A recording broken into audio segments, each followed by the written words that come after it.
All right, we'll call this board of directors meeting to order at 7:02 PM.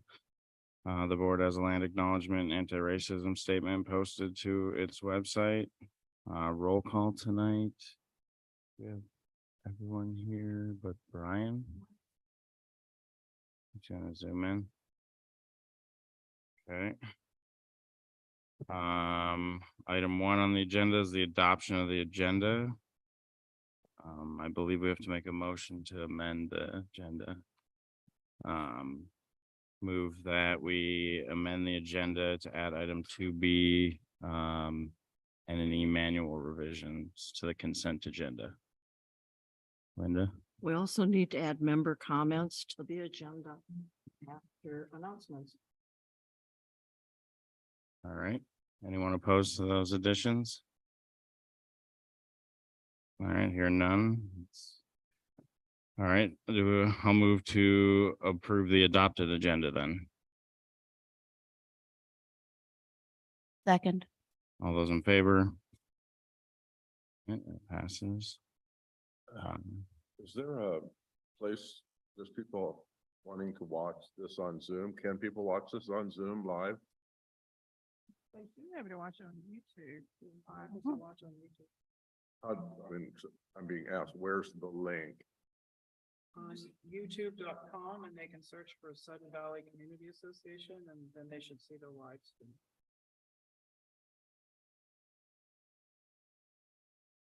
All right, second item on the agenda is the consent agenda. Do we have any objections to the consent agenda? Which includes the entity manual stuff now. What's on the consent agenda besides the entity manual In the minutes. and the minutes? Okay, I wasn't sure if anything else had been added. No, just that. All right, hearing no objections, those are approved. Moving to announcements. Anyone have any announcements? I guess there are still openings for ACC. Yes. Yep. I wanted to let any community members know who might be listening that we recently have worked with several homeowners in the association who were not aware that trees could not be cut down unless you had permission from both Sudden Valley Community Association and the county. Taking down a tree without permission can cause a fine of more than $2,000 to be assessed per tree. And that is in addition to any fines that the county may levy for taking down a tree in the watershed without a permit. So you really have to be careful and follow the rules on this one. If you call the administrative offices, we can walk you through the process, but it is described. All of the rules and regulations are described in the resident resources section of the website.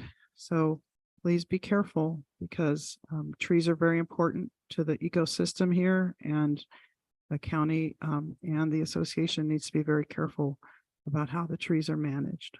Thank you. And that's through a size limit, isn't it? There are many considerations. Okay. That's pretty complicated. Linda? I sometimes wonder, we've been putting new things in the views at times, and I've often thought that it might be good to dedicate a space every month to different things like this that need to come before people. That it would be just another way to just have a reminder of some of the common rules and stuff. Not that everybody reads it as usual, but it would be one thing to put in some space that would be pertinent to the operations of the valley. Thank you, Linda. That's a great suggestion. And we've been doing that in the last few issues.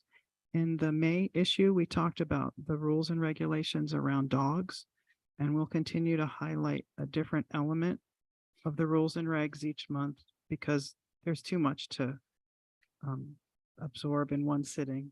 So we'll break it up. Thanks, Joanne. Any other announcements? All right, hearing none, we'll move on and we have property owner comments. Would anyone like to speak?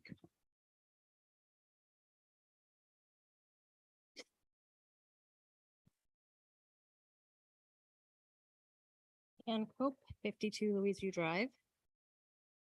And I want to talk about committees. Sure. So I see a lot of the same people talking, pushing committees. There's some of the same people that abused committees. I can't hear you. Sorry. You have to get right up. All right. So the communications committee, number one. I was on the communications committee and my very first meeting, I was told that we had $10,000 to use as we wished, which was incorrect, but we were told that's how it was done. I believe Liz can agree. She was also there. Recently, I mentioned to you all, I read to you all a comment that a former communications member made 5.5 months ago, by the way. She tried to say it was years ago. It was 5.5 months ago. And what she said was that she, as a member of the communications committee, got free articles in the Views because it was a trade. So again, abuse of committees has a history here. So until there are very clear guidelines to prevent that from happening, there should be no committees that aren't necessary. The communications committee is not necessary. The staff, the GM, can put out important information as needed. It was used as a club and it needs to be revamped, and the charter does not do enough. Let's see. Also, pet articles were used. Staff was directed by members of the communication committee. Same with parks. The parks committee was used. Illegal trails were built. Staff was directed to get bids on things that they had no business getting bids on. So once again, these committees, there is a very well documented history of the abuse that's taken place. So please, before you do any committees, make sure, and I don't think either of those are even necessary, but make sure that there are very clear guidelines in place to keep what has happened over and over again, including the marina dock, illegal trails. It goes on and on. Thank you. Thank you, Anne.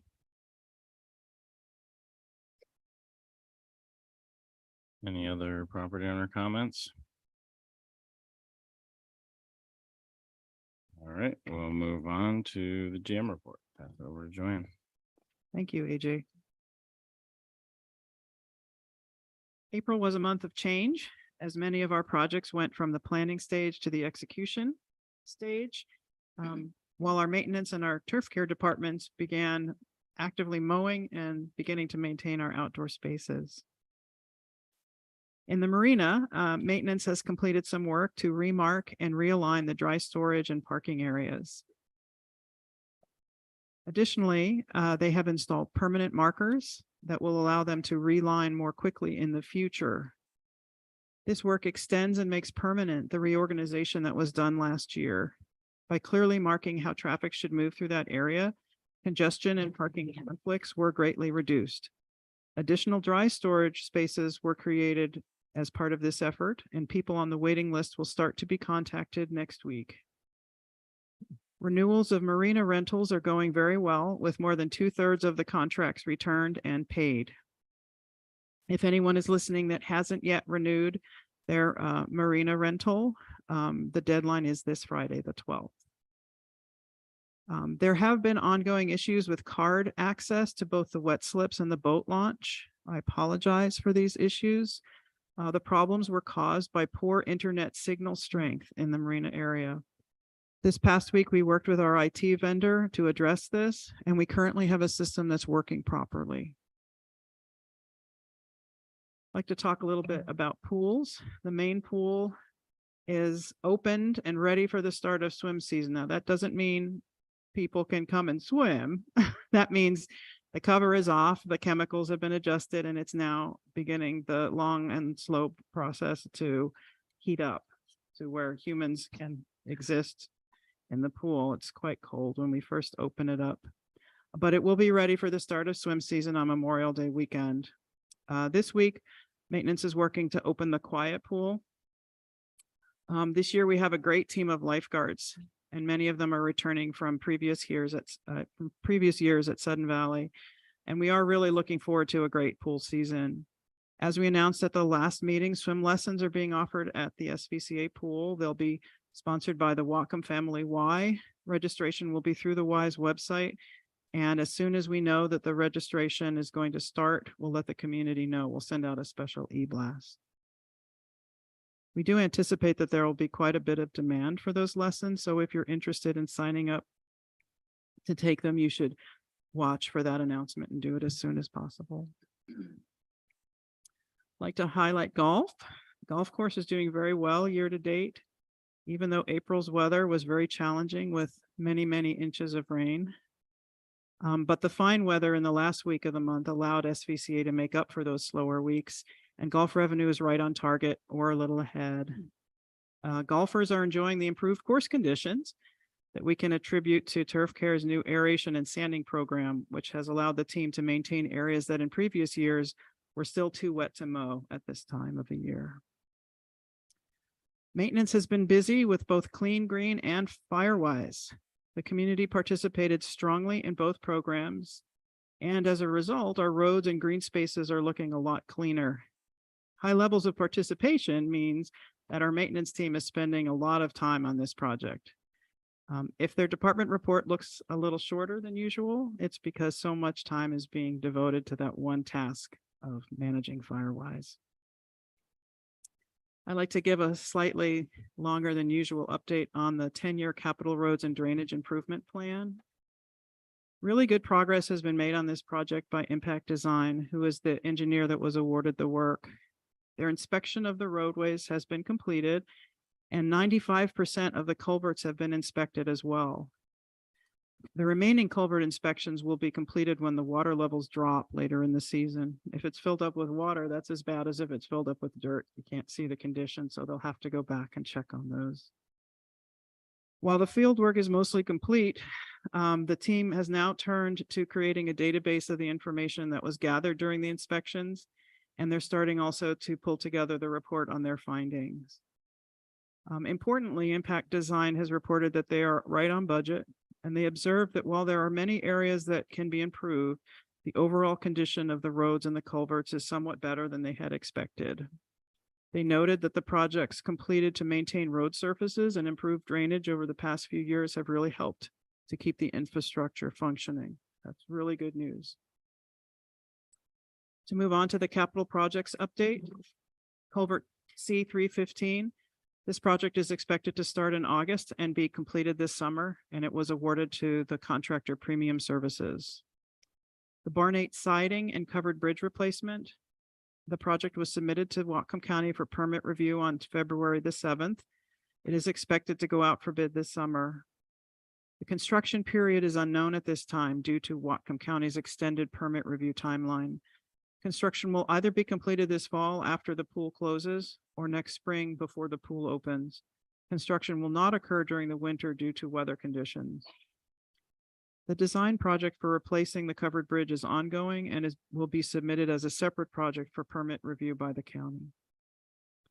The maintenance shop remodel design is complete and was submitted to county for permit on 2/27. It is expected to go out for bid this spring and summer, and construction will start once those permits are received. The boat launch dock, SVCA has received a shorelines permit from the county. The design was completed and the permit application was submitted on March 30th. The project will go out for bid this spring with construction proposed as soon as the permits are issued. The playground improvements. Construction will occur this summer by Premium Services. Equipment is currently on order and a construction schedule is forthcoming. We expect to start that around July. The Austin Creek repair, design and permitting is ongoing. We learned that the project required a shorelines permit in addition to others. And with these new requirements, the construction will be delayed until 2024. Cold Spring drainage repair. Design and permitting expected to be complete this spring with construction in the summer. Culvert cleaning began in February and was finished in April. The inlet and outlet ends of culverts are currently being addressed to provide positive drainage leading to and from the culverts. This additional work is expected to be completed in June. The tennis court resurfacing, design and permitting expected to be completed this summer with construction proposed for September. And the marina docks replacement preliminary design and engineer's estimate. That preliminary design is nearing completion and the engineer's estimate is being finalized. We expect this to be complete by the end of May. The remaining pages in the report are the department summaries. We'll post this on the website if anyone would like to follow up with those. Thank you.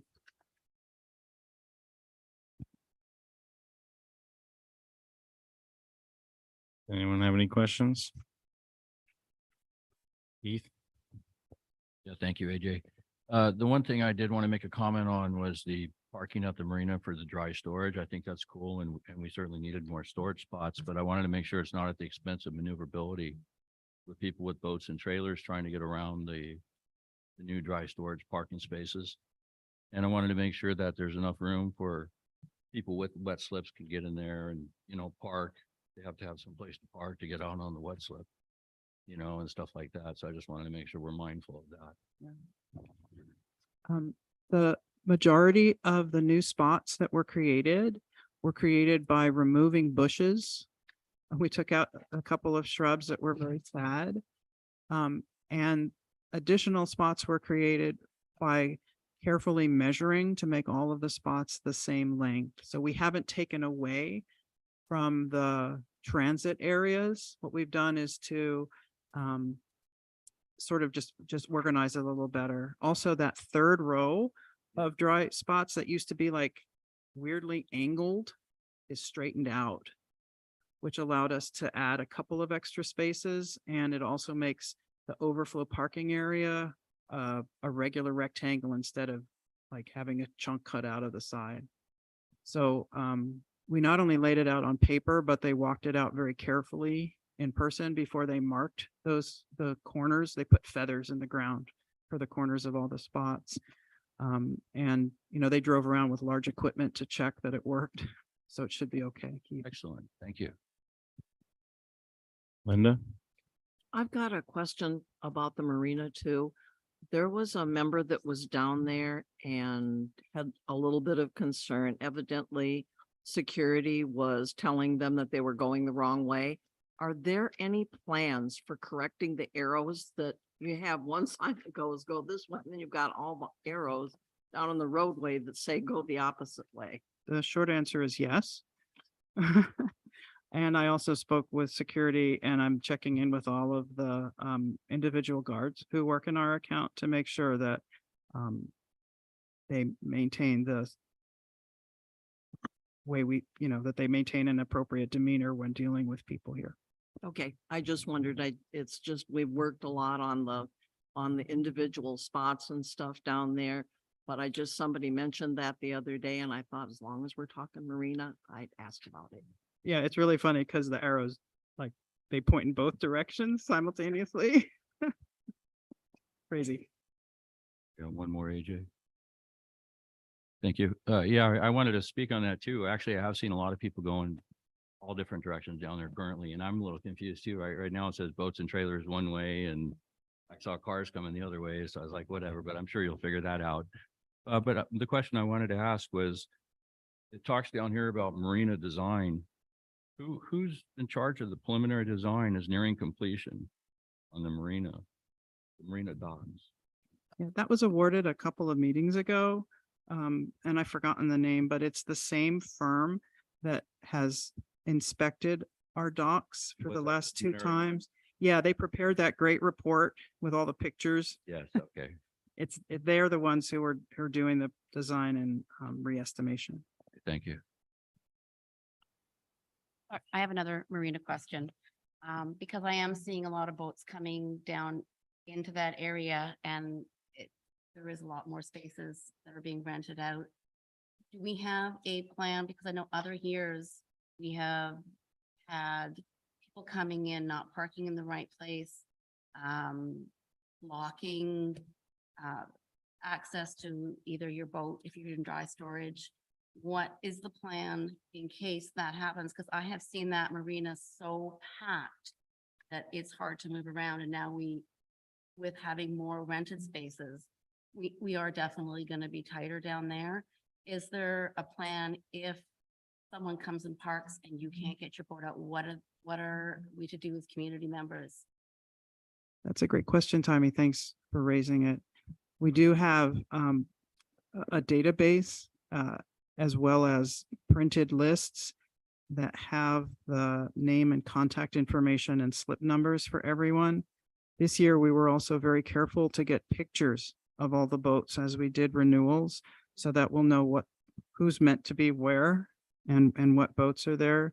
So for anyone who's a bona fide renter, we'll be able to reach out to them quickly because we have their contact information. If people are down there and parking illegally, I'm working on establishing a Department of Licensing account for Sudden Valley so that we can quickly look up the ownership based on tags and then be able to notify owners who are inappropriately parked. And we also have a well-articulated policy for how to notice people who are improperly parked with a vehicle or a possession. I don't know what else to call it. There's, a boat thing that that doesn't have tags on it that are recognizable. So we have a lot more tools in the arsenal here to try and keep it organized.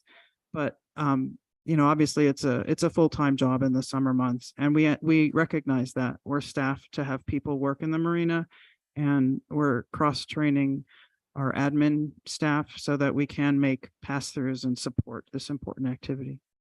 Well, I was kind of thinking of if I have a dry slip, and someone, it could be from Bellingham, comes and parks so I can't get my boat out.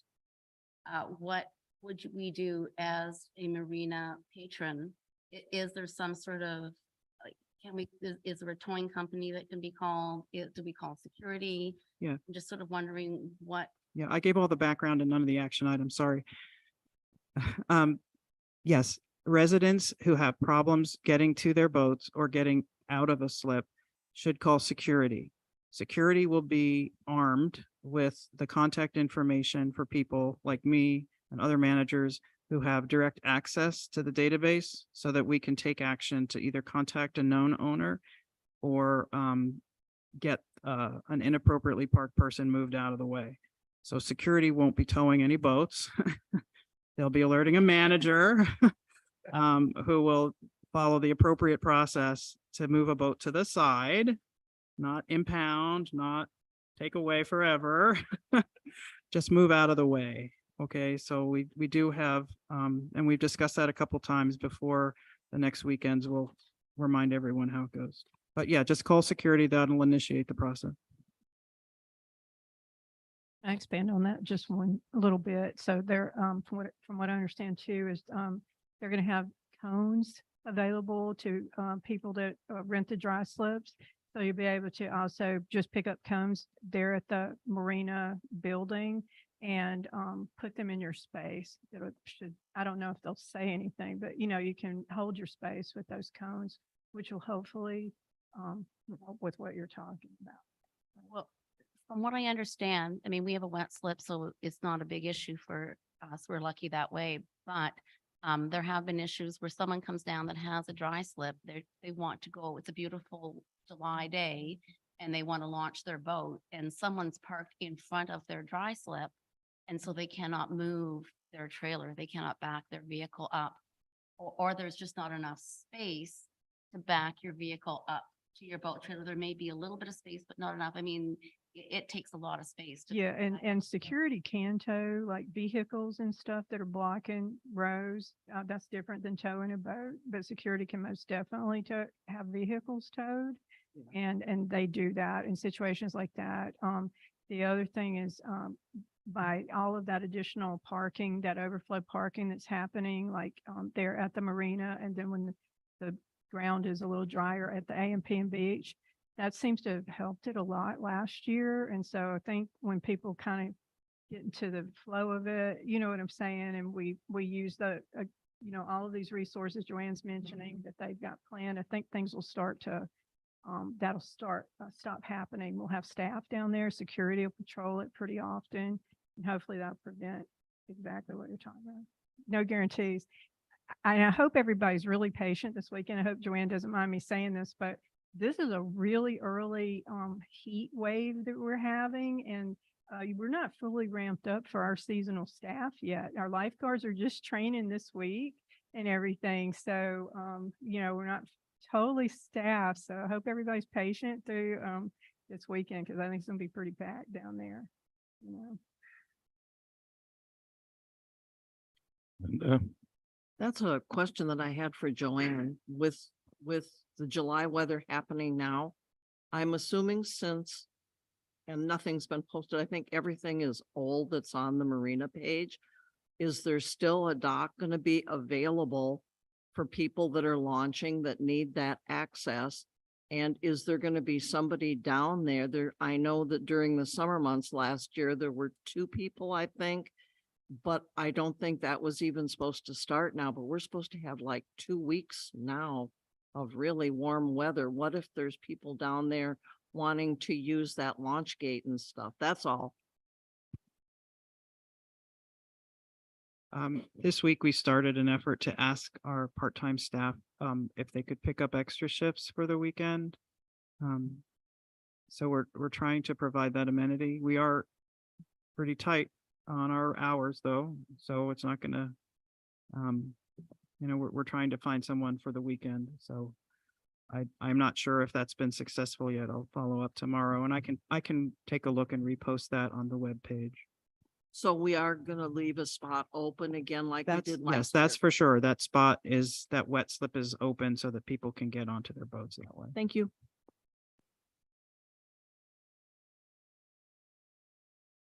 Any other questions, comments? All right, hearing none, we'll move on to continuing business, and we have a capital request change order. I'll pass it over to Joanne. Okay, so this is the continuing saga of the HVAC. The purpose of this request is to request approval of a change order to capital project 9723.08 for the installation of an HVAC system in the Welcome Center.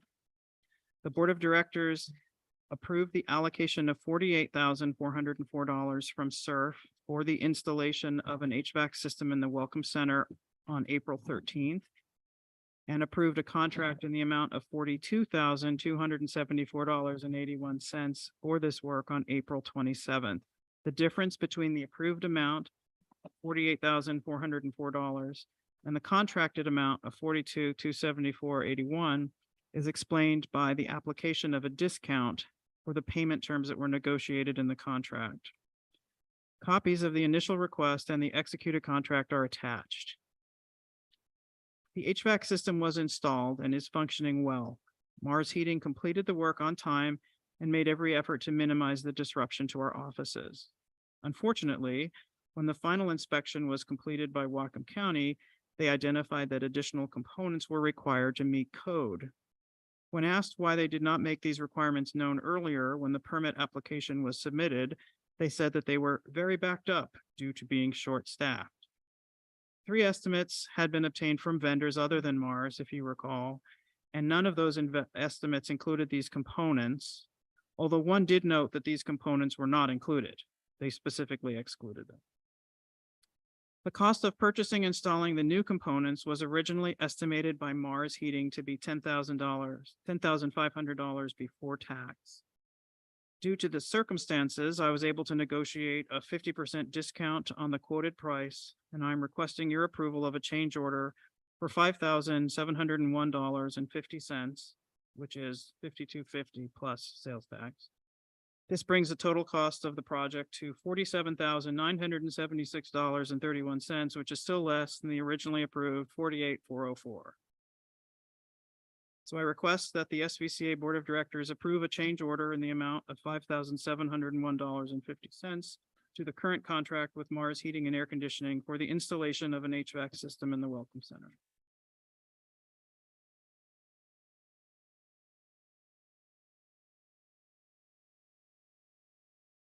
All right. Start with the motion. I'll move that the Sudden Valley Board of Directors approve a change order in the amount of $5,701.50 to the current contract with Mars Heating and Air Conditioning for the installation of the HVAC system in the Welcome Center. Second, Any questions, discussion?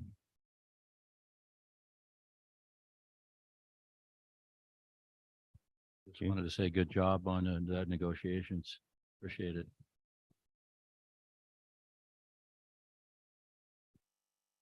All right, not hearing any further discussion, we'll call the question. The motion was just stated.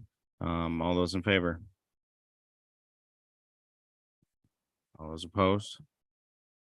One opposed, that's Timmy, the rest in favor.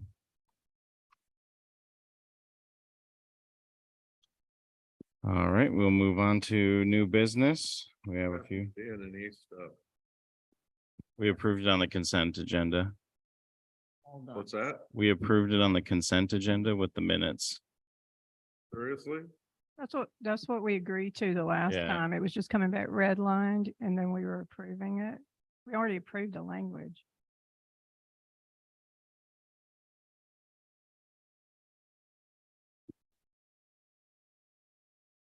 All right. 6A, we got capital requests. First one is a golf course irrigation system panel. Pass to Joanne. So Brian Kurlak, our golf director, and Greg Wadden, our turf care superintendent, are here to present this request themselves.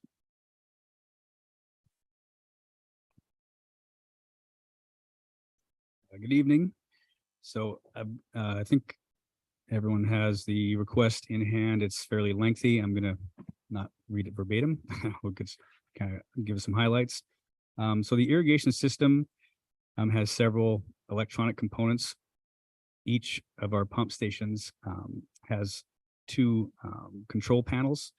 One of the control panels in the 17th hole station has failed and is needing replacement. Hey, Brian. Yeah. Really sorry. Do you mind getting a little bit closer? Not close enough. Sorry. Okay. Feel like I'm dang near eating it, but so one of the control panels needs to be replaced. It's called the programmable logic controller, the PLC. A brief overview of the system, how the system works, is that we have a pump station at Lake Louise, where we pump the water from Lake Louise over to the 17th hole pond. That pond there services the hole, the lower golf holes. So they're the holes on this side of Windward, holes 1 through 9, and hole 10. The rest of the holes, the upper holes, holes 11 through 16, are serviced by a pond that sits up by the 14th hole. And also a correction that the lower golf holes include the 17th and 18th holes as well. So 12 holes are covered by the pond, the irrigation pond that sits on the 17th hole. 6 holes, the upper holes, are watered via the pond up on 14. So once the system fills the pond on 17, we then pump water from that pond up to the pond on number 14. That again controls those upper holes. We did back in 2019-20, we did a significant replacement and refurbishment of several of the components of the irrigation system. However, at that time, the control panel in question on the 17th hole was operating just fine and did not need to be replaced, so it was not included in that in that project. It has since failed and now does need to be replaced. One of the challenges with doing work like this is that we do not have a lot of options in terms of who can perform this work. There is right now just one viable option in the state, McDonald's and Sons. They sell, service, and install these panels. we were able to receive bids for 3 different types of panels from them. A Precision PLC, a Watertronics PLC, and a Flowtronics PLC. Greg is really the expert on all of this stuff, but he and I work together on this, so I'm kind of presenting the broad overview, and any specific questions about the technical aspect of these, Greg can answer those. But Greg recommends, and I agree, going with the Watertronics panel at $40,010.41. There's a few reasons for this. The biggest reason is that it's the only one that has this butterfly valve that allows for a slow start. Newer technology in pumping is allowing slower starts that protects the infrastructure, the piping, so we don't have these hard starts. And so these butterfly valves are critical for those. So that's the main reason why we've chosen that one. And then assuming that we do gain approval, it is recommended also that we add a soft start motor controller to the Lake Louise pump station, which will again make sure that we have this soft start and protect the infrastructure, the pipes that go under the entrance road and straight over to the 17th hole pond. And this was an unplanned, unfortunately was not planned for, but so this expense was not budgeted for. So what Greg and I propose is that we defer some of the maintenance, some of the capital funding that was targeted for the repairing the turf care maintenance building. And we don't expect there to be, any additional expenses, but we have asked for a 3% contingency as well, just in case. And with that, I would open it up for questions. What did you say, the contingent? It is, yes. Oh, it's okay. I just couldn't hear what you said when you said about how much contingency. I just, 3% contingency. There's the expectation is that the prices the bids are firm, and there's no expectation that it should not be an issue. So we don't even expect to need that, but figured just in case we'd put it in.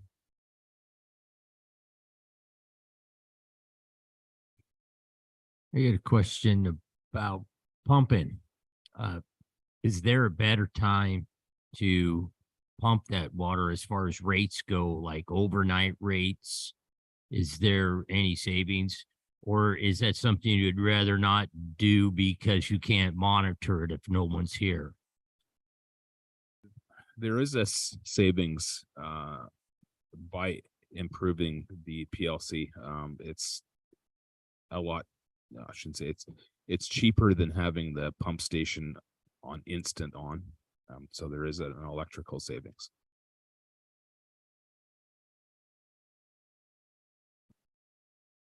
Any other questions? Nancy?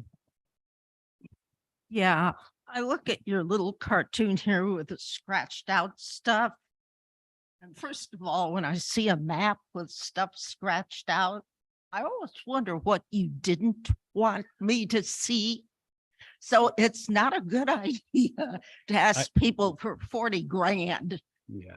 So- showing them a map like this. So that was my first run with trying to do something off Google Maps, and there were like the dog park and the salon. There was things in there that I thought might just be confusing, and the aesthetic I know looks awful, and my graphic design skills certainly deserve to be called out for that. Well, rather than do a graphic design thing, I would like a map of the golf course, a drafted map of the golf course that shows me things like the holes, the hole numbers, so I can keep track of what you're doing where, the fairways, the greens. I think I've got that right. You do, Yeah. and I did actually work on something this afternoon. I do have some copies if you'd like me to hand some out that might be more what you're looking for. So I do have some. They look, in my opinion, I ended up having to do some handwriting on them, so they look, I think, not fantastic. But I do have some copies here if you would like me to. I'd like a digital map. A PDF is fine. Yep, I have it in PDF form, so I can certainly email it out. Okay. Do you want him to, do you want the map he has with him right now? Oh, We're sure. discussing that. I'll always take a map. I'm not the only one who probably wants the map either. I'd like the golf court. I'm good. I've been on the. Oh, Yeah. yeah. This is more like the cartoon you have on the back of your scorecards. I think you have it that's posted on the webpage. Yeah, that's where I pulled it from, but it was not, yeah, it was not an easy. Yeah, Well, and my- this my isn't what I skill set. have in mind. I'd like something with the paths on it where the golf carts go. So when somebody is saying we're trimming the bushes here, I know where it is in relation to water bodies. So Um, this is the whole thing that what you're asking for. It just probably didn't print that well, but this is the one that they do. Yeah, that's directly off the scorecard. Yeah, and that's not, what I was interested in somewhere. You have a map, so you can direct your maintenance crews to certain places. So you can point to something and say, I want to repair that line or that pump. That's the kind of map, something on the scale of the maps that show all the addresses and plats in Sudden Valley. The irrigation system sort of thing that they have and where all the heads are and stuff. Well, that's nice to have on it, but I'm also interested in where the cart tracks are, where the fairways are, where the greens are, where the holes and which one is which. That sort of thing. Yeah, I don't know that exists. I mean, we could certainly look into having one made. Oh, you've got to have one because somebody designed that course. So they have. But the we've got irrigation we maps. get big as-built maps or big massive as-built maps. What do you mean by that? 4x5. Yeah, they're at Turf Care and they hang up on the wall. Well, there, you probably got a digital file of them. We don't, we've looked. I don't believe we do. Well, get them scanned, for heaven's sakes, so you don't lose them. At any resolution on a normal screen, the map would potentially be unreadable. I mean, they're filled with minute detail even at 4x5. Well, Yes, I'll look into getting them scanned professionally, yes. but it hasn't been necessary for the for the work that's done by the turf care department. Do you mind if I go look at your maps? Absolutely. You mind or you don't? No, absolutely not. Who's the man?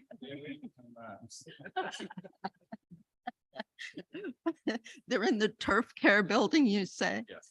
Okay, Right beside the fire hall. yeah. What do I do? Just walk in? I'd recommend probably calling or emailing Greg and setting up a time and come on over. Okay, let me look at what you've got and I'll take probably a camera and a few pictures of them and see what the resolution on the camera does for them. And see if I can put something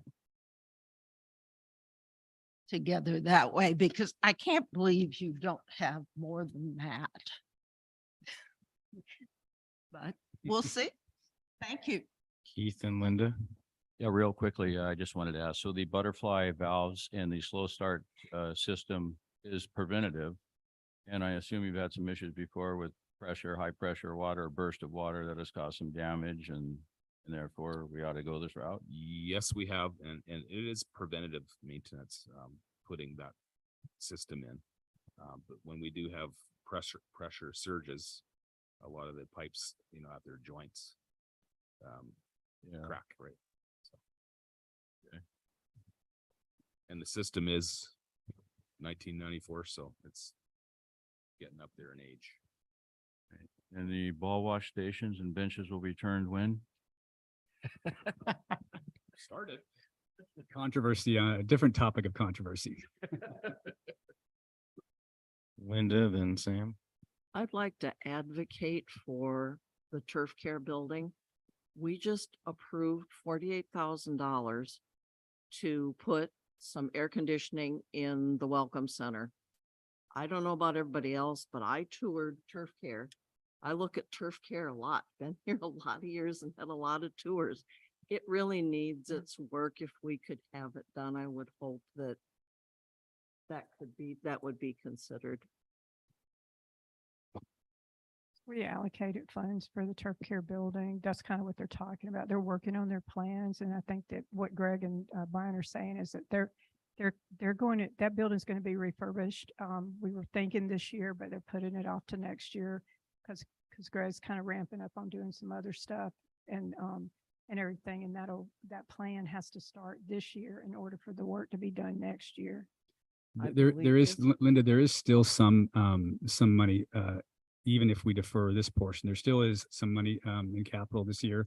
And Greg does plan to get some bids to do a portion of the work. He's kind of prioritized the work and the higher priority stuff we are still hoping to have requests for this year.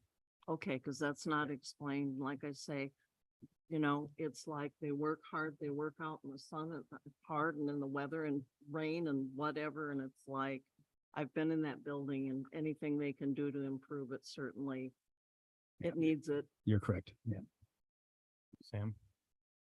Could you please explain for people that may look in on this meeting or look it up later, and give them the size of those motors that you're kicking in, the horsepower, the line size, any description you can. If really it's like is like firing up a fire hose at a fire hydrant, you know, just so if some people that are interested can kind of get why we're looking at these butterfly valves and slow starts to ease it in. Okay, so the station on 17 has two 40 horsepower pumps. And the electric motors would be about the size of this, but the size of the podium standing up like that. Roughly 900 gallons a minute. So that's quite sizable. And when it's in action, it's going through a 10-inch pipe, right? So there's quite a bit of juice going through there. The station down at Lake Louise is also a 40 horse electric motor, and it has a centrifugal pump that's attached to it, and that goes through an 8-inch line underneath. What's that street called? Yeah. So with that being roughly 40, 50 years old, and not being a soft starter, it's wise as a preventative maintenance feature to have that as a slow start, not an instant start. It might last forever, but here's the opportunity to put that to it. Thank you. Thank you. So I understand you know, what you're saying about that. There's just this one distributor and servicer in Washington, for this component that you need, or this, control, panel. Do you have a set backup plan for if this person is not, you have an emergency and that person isn't available? So let's say it's, I don't know, Sunday night or something, you're not around. Do you have a written plan of what is going to happen if this one person in Washington State is not available to come out and deal with this issue? Do you have a backup plan? We don't have a written backup plan, but we know of two contractors out of state that if we were in a pinch, would be available. Yeah, it was like, that's the main thing. Yeah. Identify The next nearest distributors, installers, are there's one in Idaho, one in Oregon, and they would be able to come up and perform the repair. Just it would be a little more expensive to have them come do the work, but that would be the plan B. Okay, that's great. Thank you. Nancy? What happens if your pump breaks and you stop pumping? How long can you stay off?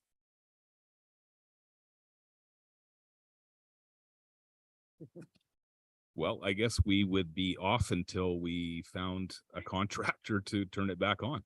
Well, right, but what kind of damage do you take by turning it off? And can you give me an idea if it's off for a week?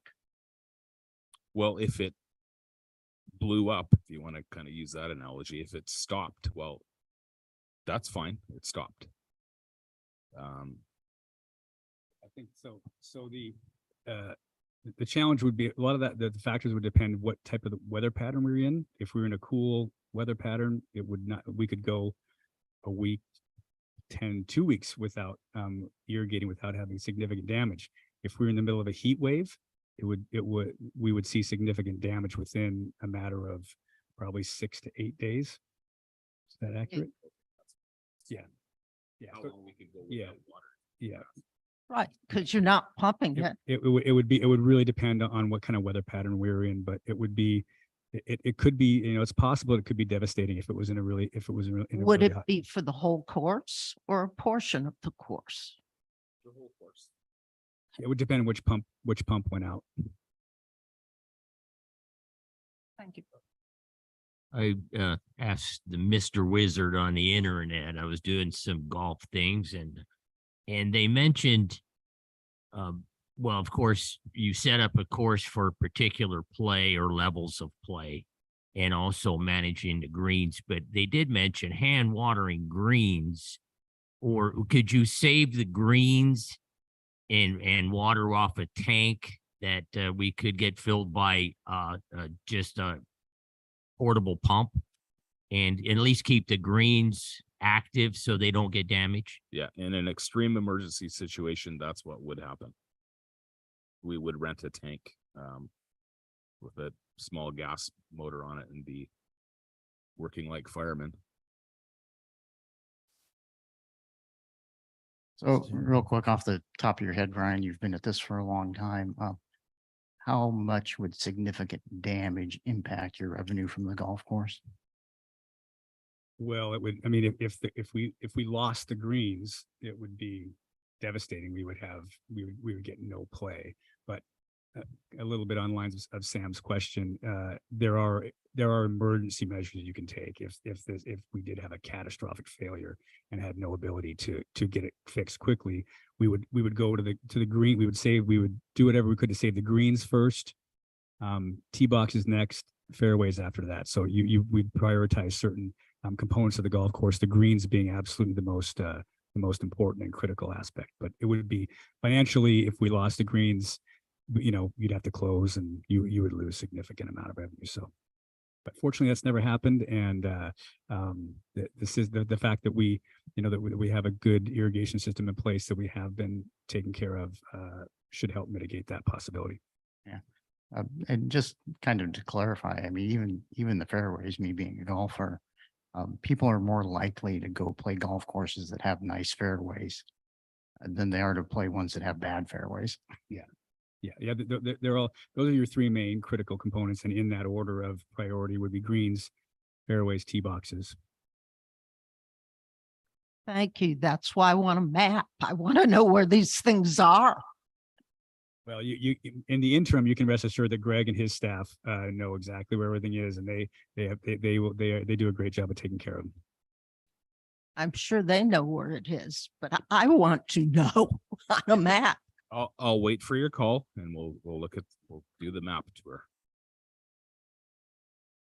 Any other discussion?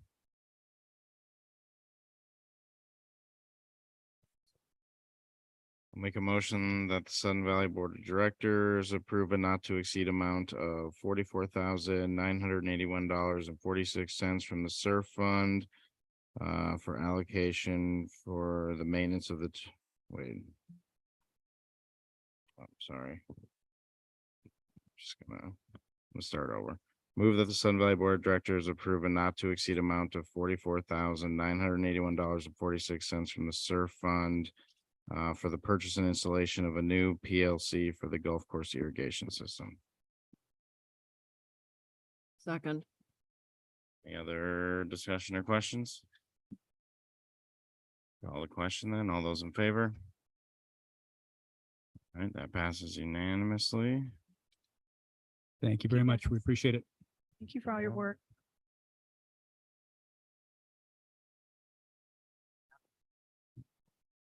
Right, the next capital request has to do with roads, and I'll pass it over to Joanne. Thank you.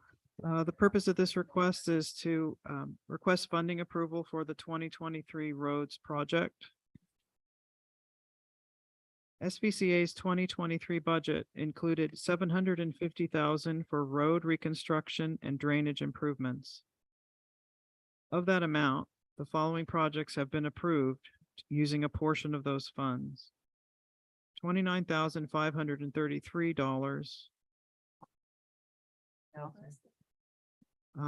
was allotted to Capital Code 9923.1, the 10-year capital roads and drainage improvement plan, which was contracted at $132,350, but budgeted at $102,817.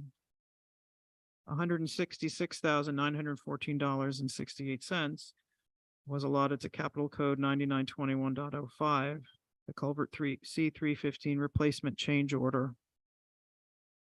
$35,596 was allotted to Capital Code 9922.8, which was the Cold Spring drainage repair, design and permitting project. And $20,395.77 was allotted to Capital Code 9923.08 for the 2023 culvert cleaning change order. So that's a total of $252,439.45 taken from the $750,000 budget committed to other roads and drainage related projects, leaving a balance of $497,560.55. The Cold Spring Drainage Repair Project is completing design and permitting with construction proposed for 2023. An engineer's estimate has not yet been completed, but we suggest the allocation of $30,000 to cover this expense.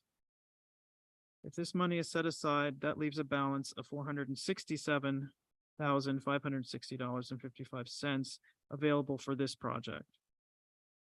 We expect the engineer's estimate to be received from Impact Design for the Cold Spring project within the next few weeks. The 2023 road project proposed here includes 3 scopes of work aimed at improving the safety and quality of SVCA's roads. These 3 scopes of work include street signs, pavement markings, and asphalt repairs. SVCA's maintenance department is requesting funds to replace a large number of street signs that are either faded, damaged, or missing. An inventory has been conducted and 191 signs need to be replaced. This includes 57 faded stop signs and numerous other sign types. There's actually a list attached to this if you're interested. Quotes were requested from 3 different suppliers and attached for reference. Northwest Safety Signs, Bellingham Signs by Tomorrow, and Special T Signs. Mounting hardware for all these signs varies. Some signs need new posts, others just need bolts, and some need special brackets. The following hardware is also requested to complete the installation, repair of other damaged hardware and posts, and to have a small quantity of that material on hand for signs that break unexpectedly.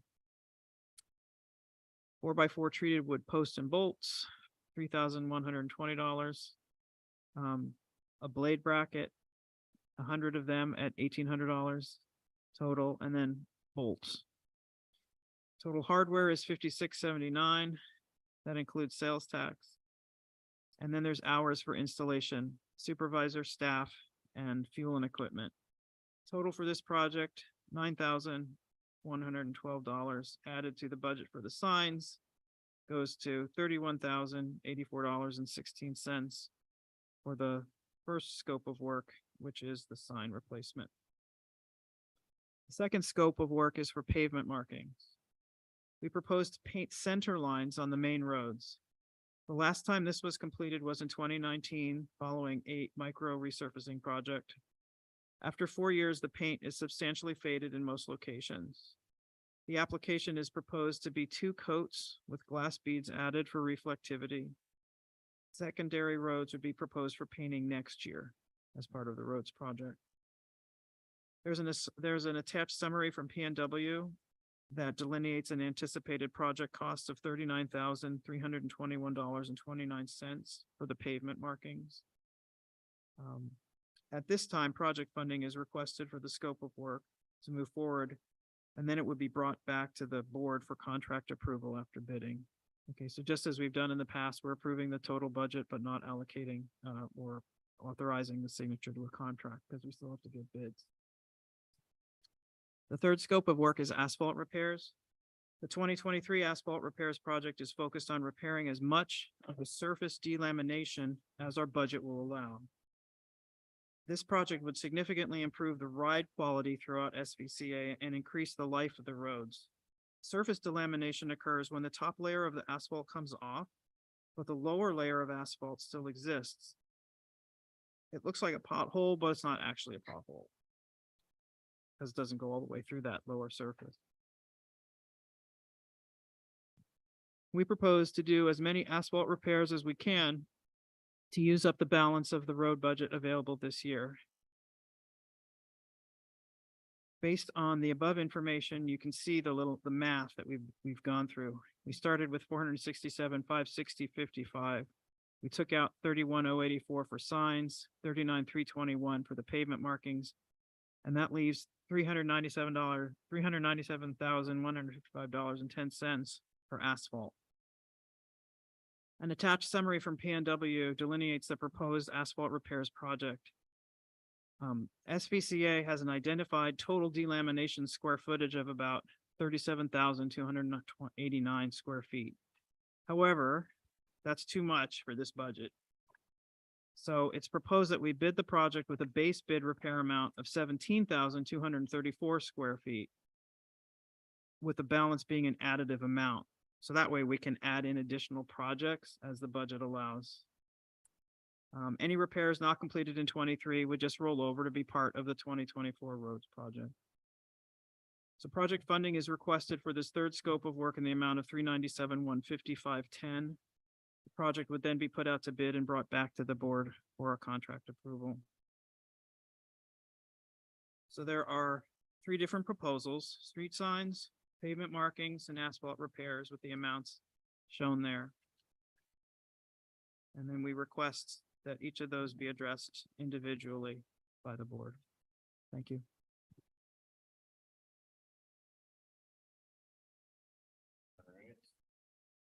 Any questions or discussion on the overall?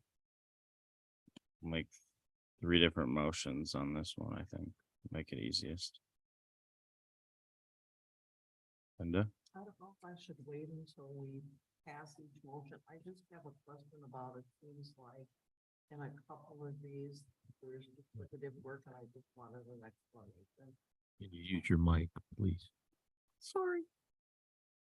There's a question I have with it seems like there's a little bit of overrun in one of these, but it's when we get to the potholes and stuff.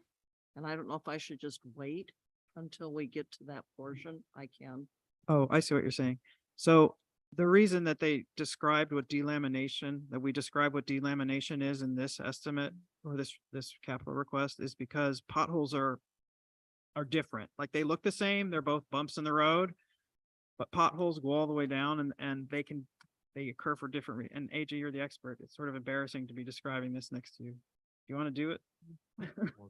D-lam, you're gonna grind the asphalt down and then pave. Whereas a pothole, you're gonna cut out the asphalt and then put Oh, a yeah, hole. I understand that it was a different thing. The only question I have as far as the delamination goes and that work is on page 30 and it carries over into 31.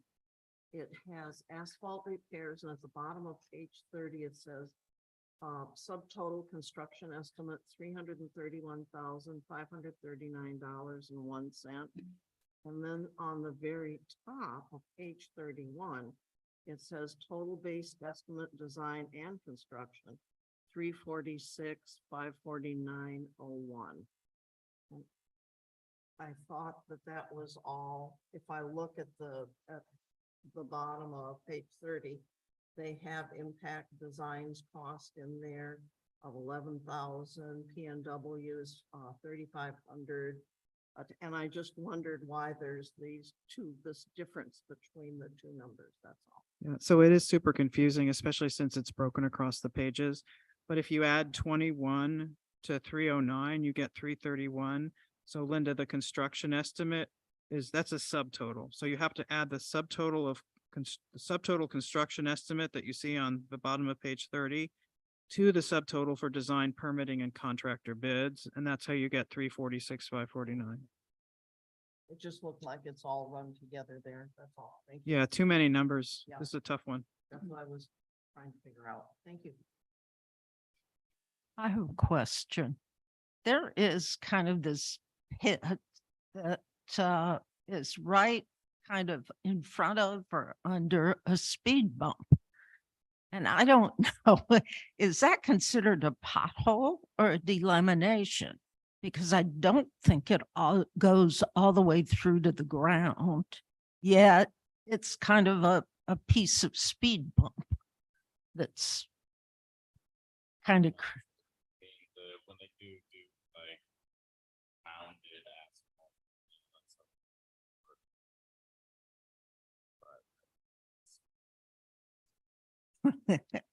who would I bring that attention to go look? Just maintenance?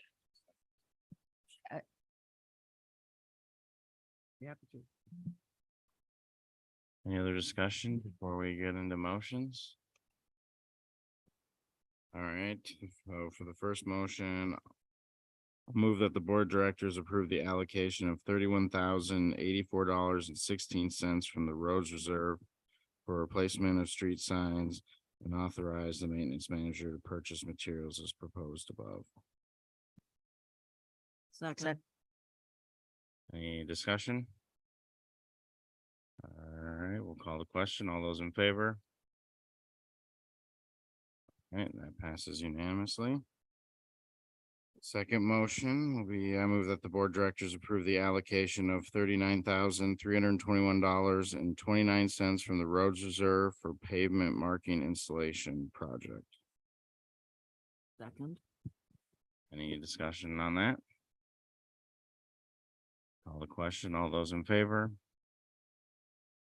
That passes unanimously. Third motion, I'll move that the board of directors approve the allocation of $397,155.10 from the roads reserve for the asphalt repairs project. Second. I just wanted. Any discussion? Oh. All those in favor then? That passes unanimously. All right, next item is 2023 pothole and minor road repairs. Pass it to Joanne.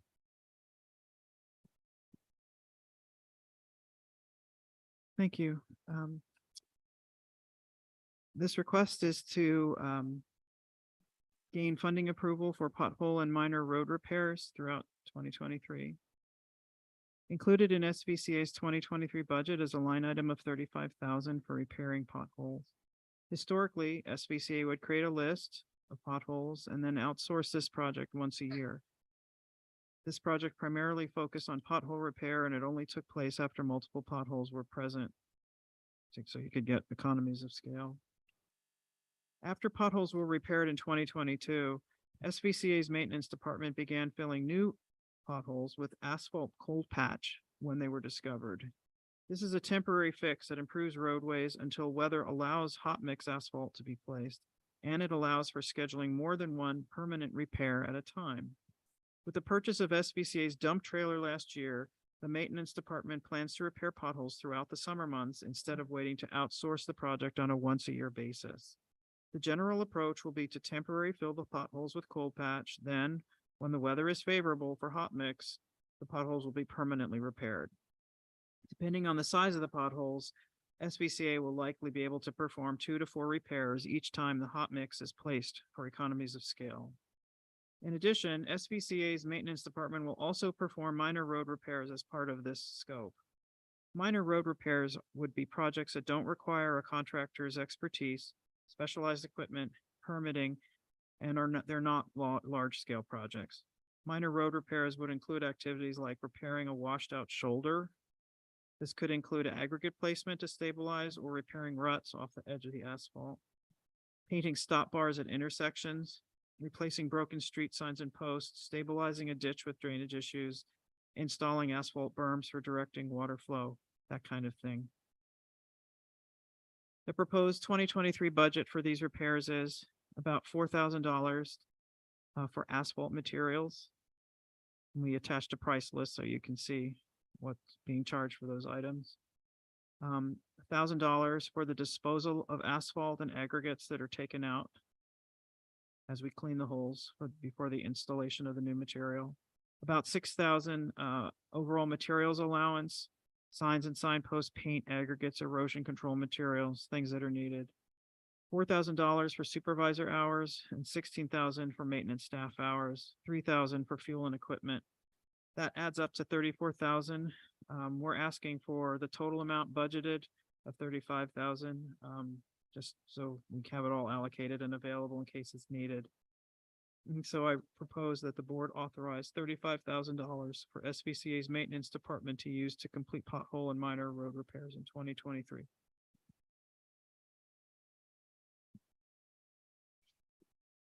All right, I'll make a motion that the board of directors approve the allocation of $35,000 from the road reserve for potholes and minor road repairs in 2023. Second, All right, any discussion? Linda? this is where I had the one question on, we have the first one that we're doing for, that's part of this whole thing that we voted on for signs and posts and that sort of thing. And if I'm looking at this, I see that we now have another 6,000 for signs and signposts and so forth. Are we, and to install them, is there a conflict there, or do we have some that weren't put into this initial batch of signs they're ordering? The larger project is based on pent-up demand. There are, as you can see, there are almost 200 signs that need to be either replaced or just, they're just missing, right? So that is what we know at the moment. But we also know that there's a large ongoing cost in order to keep signage current. Unfortunately, they get stolen, they get knocked down and destroyed. And in the last couple of weeks, we've had several people call in and say, hey, we really need better signage here. And our feeling is that we need to have money available to be reactive to that in the moment instead of putting it off. That 191 signs has a pretty significant impact on the community. If they're not legible or if they're missing, that's a lot of lost time and potentially dangerous situations where you've got one-ways and stops missing. So we want to have money on hand so that we can keep up with it. And if you're spending $39,000 to repair signs, you can see that it's a costly endeavor. So we want to have that money available for all the things that inevitably will occur. Moving forward, what we'll do next year in this next budget is we'll allocate it more as a line item for the operational maintenance's operational expenses. But it was something that just had never been identified before until Mike came on, and he has been replacing signs periodically, but like Joanne said, it's so costly. We had to, it hits the capital budget. But after this is kind of playing catch up, and then we can start to budget it more as a maintenance line item. That's why I asked if the 6,000 that they're going to use here for replacing them, if this is some that are different, have been identified that are different than this bigger list, because it seems like if you've got all of them, aren't those part of them? Or that's why I'm asking. If there's some specificity that, I think what she's saying is this is just that's the buffer for the rest of the year. Like he's identified a certain Okay. number, and then that just gives him an extra. Yeah, the other money appears to be allocated for specific ones that were identified, and this is like people always hit the stop sign on Western and Polo Park, like for example, and the post gets broken and now the maintenance crew needs a new one. That's not necessarily allocated in that like identified pool. And so now we have this replacement. I wouldn't be surprised if potentially there's like the need to purchase some like temporary traffic control type signage too, if they're doing potholes and stuff like that. I was just wondering. It's the only thing that's kind of duplicitous in the two things. Any other discussion? All right, hearing none, I'll call the question. The motion on the table was that the board of directors approve the allocation of $35,000 from the road reserve for the potholes and minor road repairs in 2023. All those in favor? That passes unanimously. All right, moving on to the next item, we have the I put together a resolution based on the committee worksheet that was submitted. We had some discussion on this at a few meetings ago, bringing it back to kind of further that discussion and talk about it. So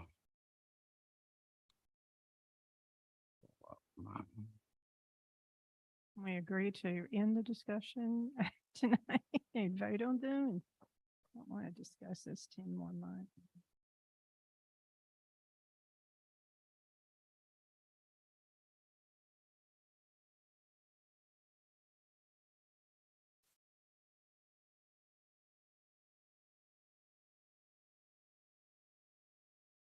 all right, so I just basically put the worksheet that Linda had prepared into the template that we approved.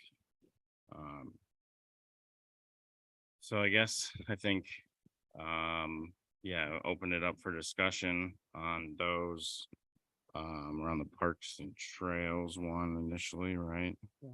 And yeah, I think, you know, the main topic of conversation, I would say, would be like the deliverables. I think the fill-ins basically are in the purpose and in the deliverables. Those are the main fill-ins on the resolution template.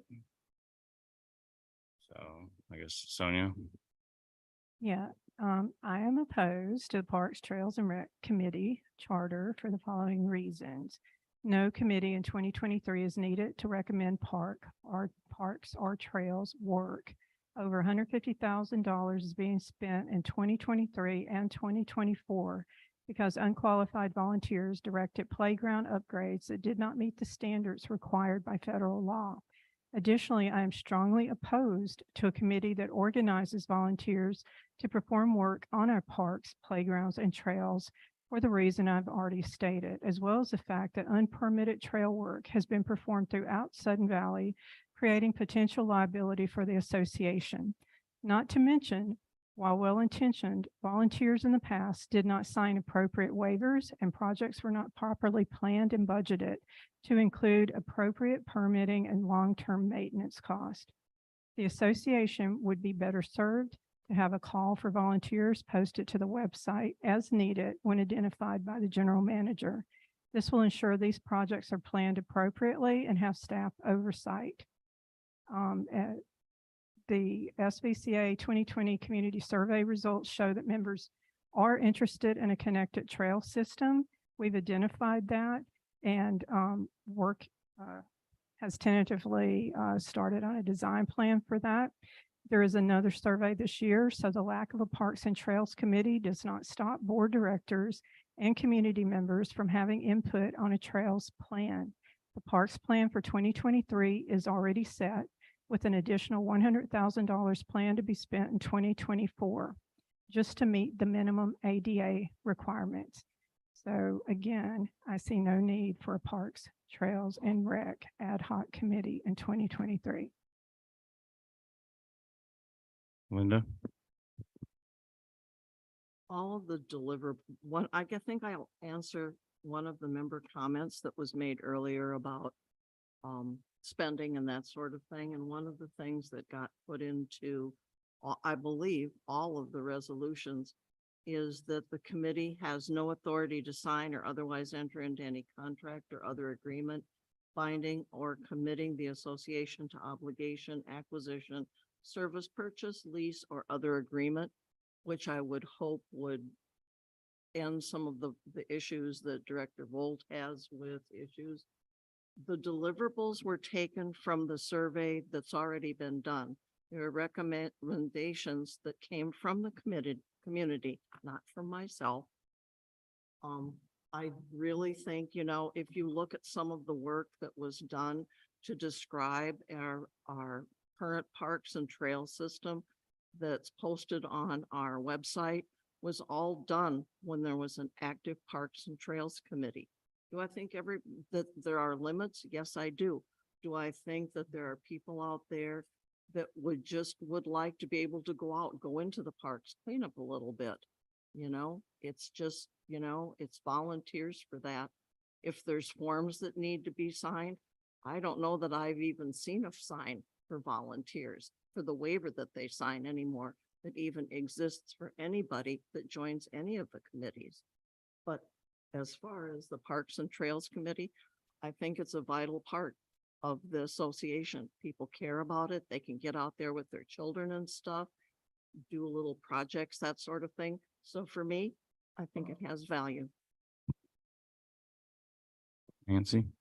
Yeah, I can think of 107,867.08 reason not to do this.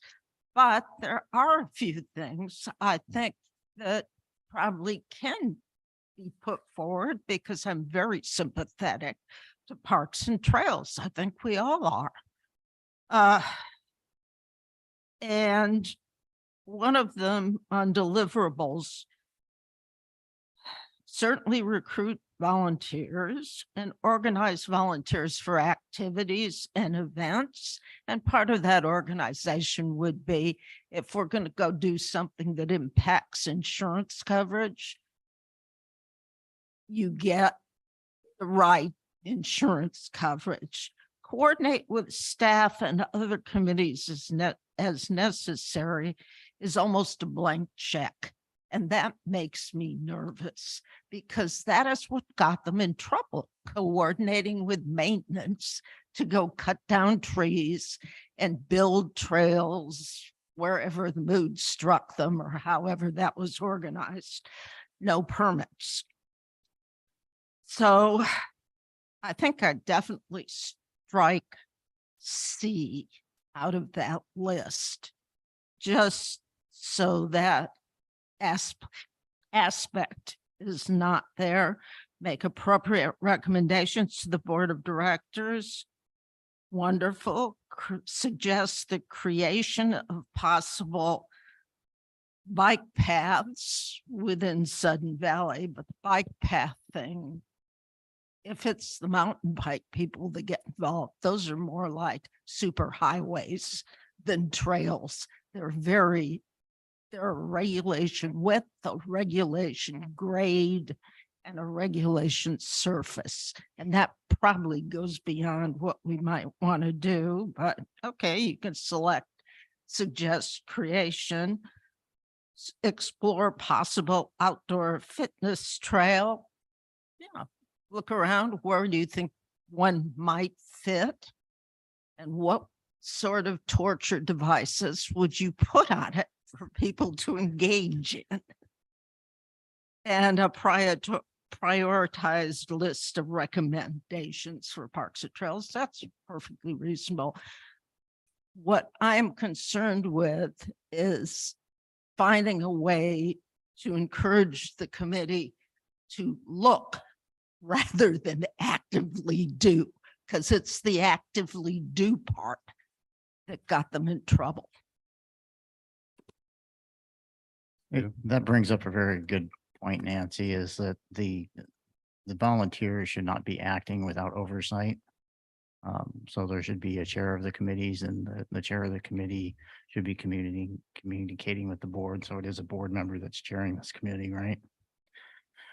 And the volunteers should not be acting without oversight, because that's when everything runs amok and things aren't being done properly.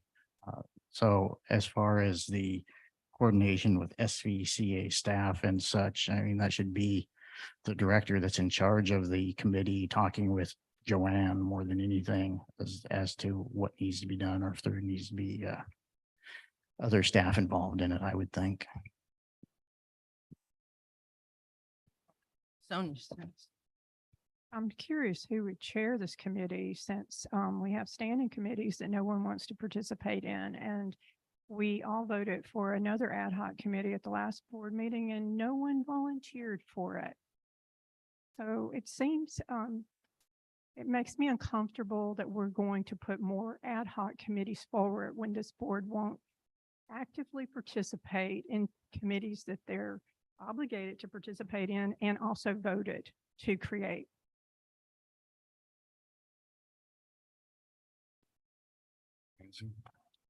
Yeah, I'm still concerned about taking the ability for the committee to get themselves and us in trouble away. You know, strong way to prevent that from happening again. That's just my personal opinion. I'm very sympathetic with the desire to go out and do some activities, you know, walk a trail day or whatever you want to do. Look around. Where do you think other things should go? But I really don't think we can have things that involve spending money and real action.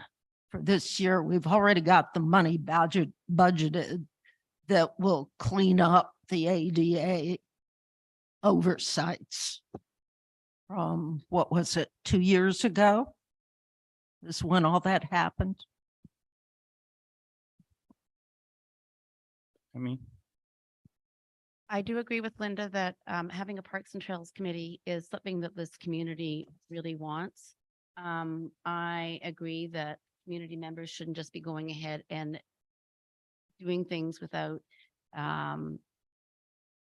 proper oversight and permission. I mean, I think that if a project is if you want to do a project, the chair of that committee should come to the board.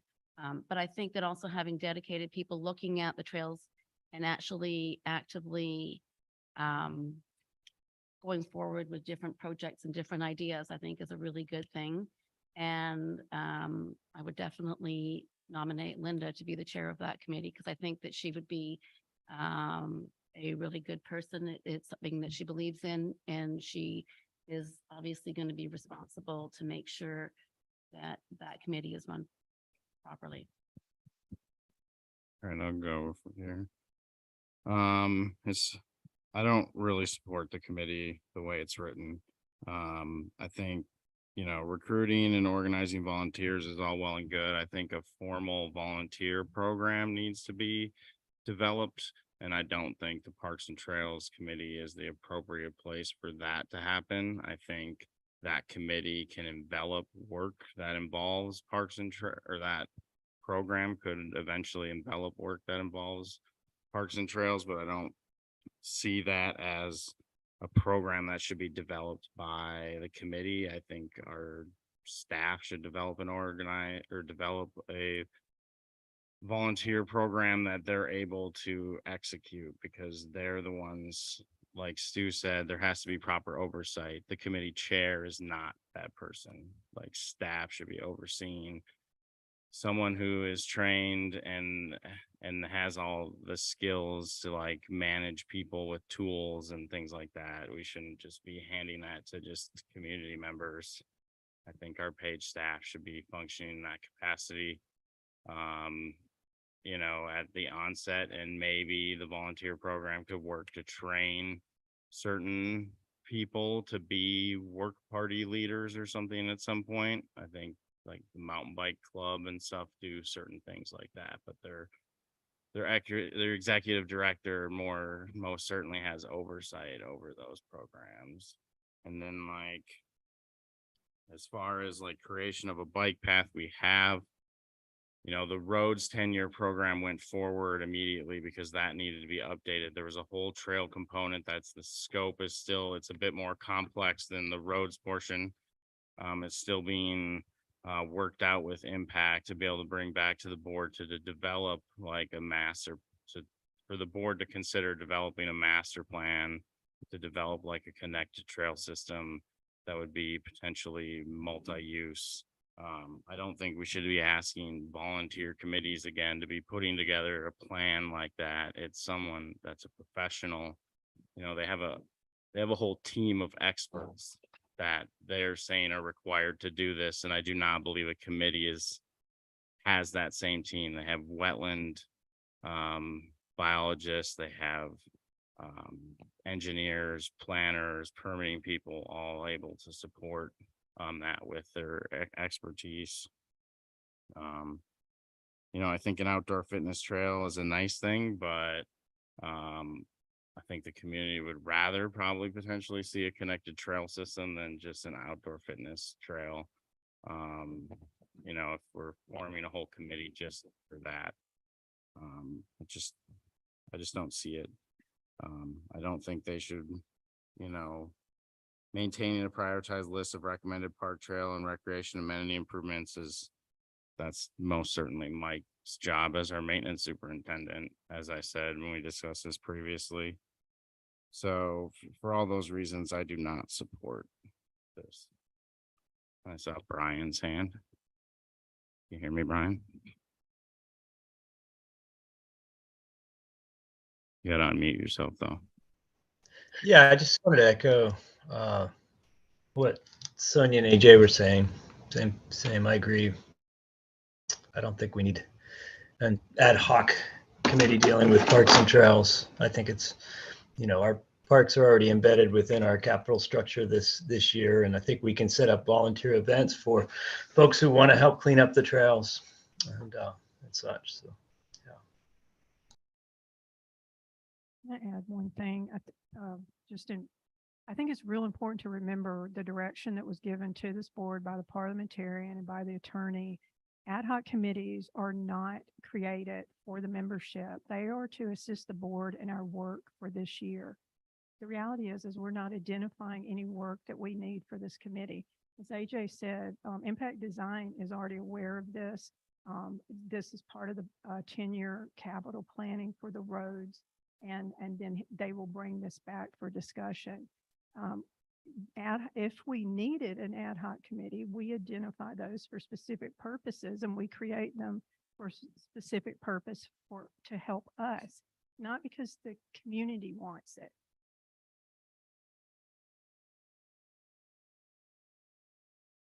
Other discussion?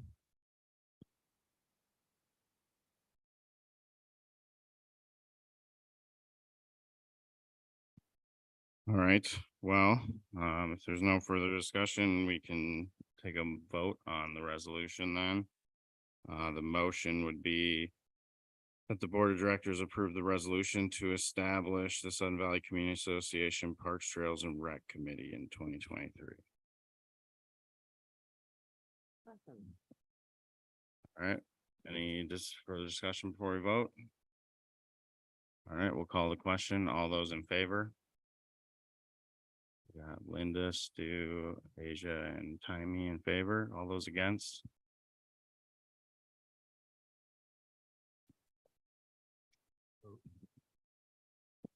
So there's 4.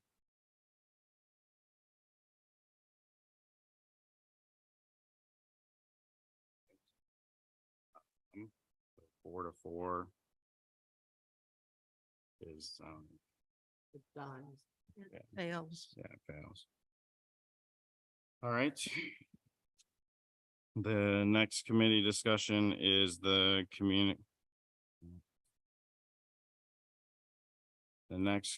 communications committee. So I did pull a little, there's 2 communications committee worksheets that were submitted. I guess, you know, I had made one about creating a new member welcome packet or updating that. Michael had one that had the deliverables 1 and 2 there. And then he had some website stuff, but the board allocated funds for Joanne to be working on the website. So I pulled that stuff out of there. And that work should be completed by staff anyways. So really there's quite a bit less in there. But I do know that Joanne, I think the document review committee was sent the member packet to start some work on that. So I'm not even totally sure it's necessary to happen in this committee. That, you know, that might just be able to be pulled out. Yeah, I do know there was a communications, like a draft communications plan put together. So some of this work's already been done by staff as well. I think me personally, I think there's some merit in the communications committee, but I do think it needs to be a lot better, lot more well thought out, and really determine what that committee is being used for. I think there's a lot of use in having a dedicated group of people who help propagate information, official information from the association out into various Facebook groups and the internet. You know, it's not really, our staff isn't going around and pushing that information out to the community, other than through our official means. So I do think there's some value in having that. And, you know, that's one thing that I could see communications committee doing, helping the propagation of information. But yeah, that's out there. Does anyone have any discussion? Comment. So, Well, first of all, I am obviously opposed to the communications committee for the reasons that AJ mentioned. I do sit on the document review committee. We were tasked to create a resident handbook that will become the new member guidebook and part of that welcome packet. So those materials are already being created, and the rest of the pertinent materials will be coming from staff on that. So Joanne has already put that together, the plan to package up a welcome packet. So it's not needed for this other committee to do it. We're already working on it. And like you say, there is a draft communication strategy that also right now is rest with the general manager and senior staff to finalize that for it to come back in front of the board for approval. And as you mentioned, everything that Michael put this, another director put this forward, obviously didn't want to push it hard enough because he decided to leave the meeting early. So I think that kind of speaks volumes for how important this is to that person that wanted us to advocate for this committee. But basically everything that was written in that request all had to do with the website, which is currently being completely revamped by paid vendors and experts working alongside the general manager. So I do not see a need for this committee because all the suggested deliverables are currently being addressed.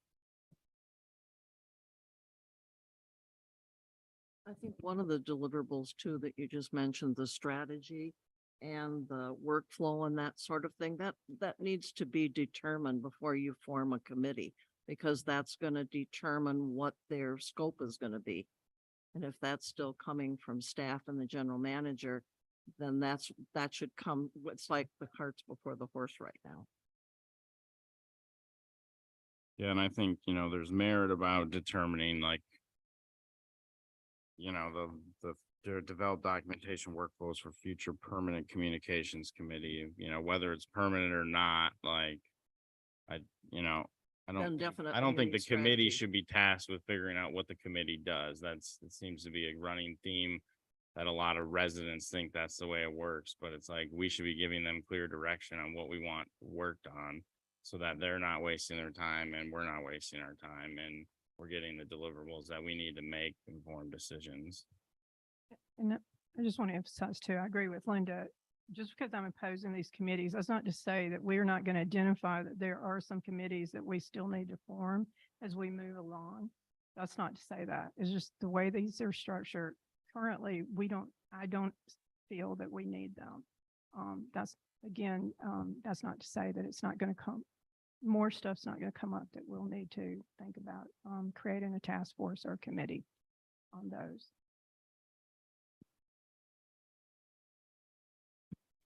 Does anybody feel strongly that we should move this committee forward? Right now? Or should we bring back the communication strategy when we get that finalized and continue the discussion? So I'm nodding heads on that, so let's go with that.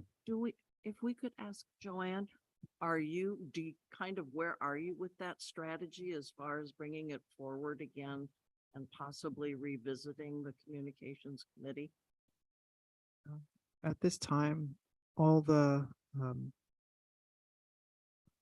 part of my schedule that could be devoted to communications is focused on that website. And so I would not turn to the communication strategy until we have a properly functioning website. But I anticipate that that will happen during the summer. And then before the end of the summer, we can bring that strategy back. Yeah, I think it'd be good to have a functioning website too, because our communication workflows will depend on how the website's structured and different things like that too, so. Okay, well, we'll plan on continuing this discussion here this summer. All right, I think that was the end of our new business. Do I have a motion to move into closed session? Motion to move into closed session.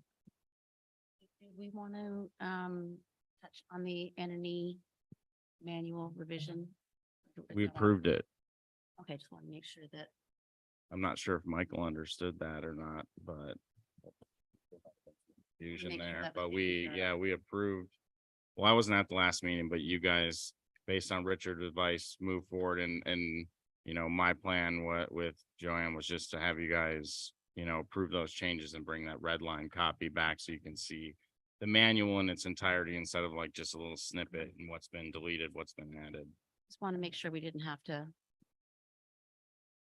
vote on it again, just to. No, Yep, we approved confirm. it in the consent agenda. Yep. So those changes are approved and then, yeah. All right, just double checking. Was there a second on Linda's motion? Okay. All right, all those in favor of closed session? Well, I forgot to add something on that website that you're just making. It should be printable in black and white as well as in color, because people will want to print out maybe some pages of things. But depending on your color scheme, they won't work in black and white. Not everybody has a color.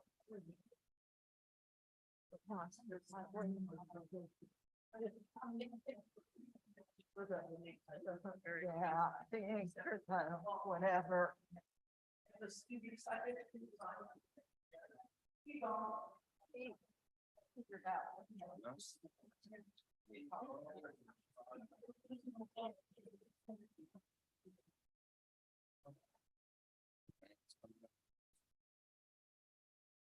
don't care. I don't think, you know, I suggest that in our meeting, you know, say a few words.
Don't have to worry about not being able to walk at all. That's good.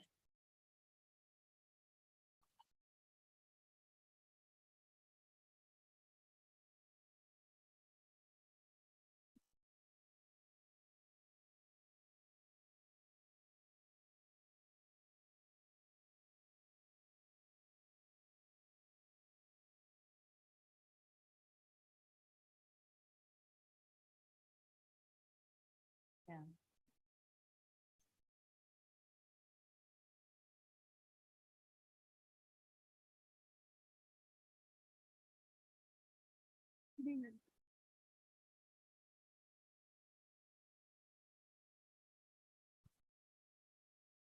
Not want another of those in my house.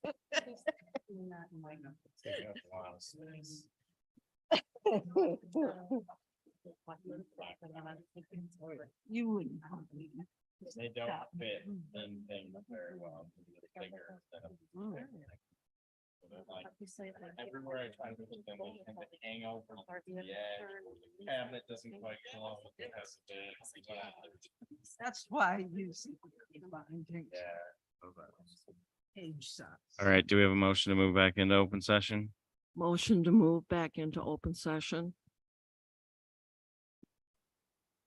Second, all those in favor? All right, that passes. All right, next item on the agenda is adjournment. We're adjourned. Oh, wait, sorry. We're re-adjourned. Really, you always do that or something. Yeah.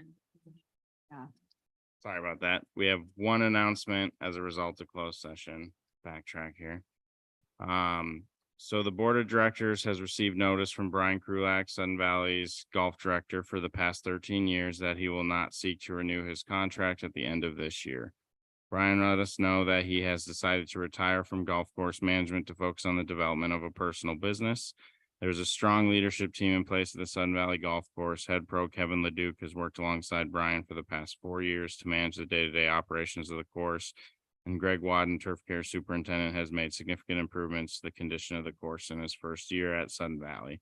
We are confident that this team will maintain the successful operation of the golf course as we consider options for ensuring the long-term health and sustainability of this important association asset. All right, now we're adjourned. Thank you, everyone. Thanks, Brian. Yeah.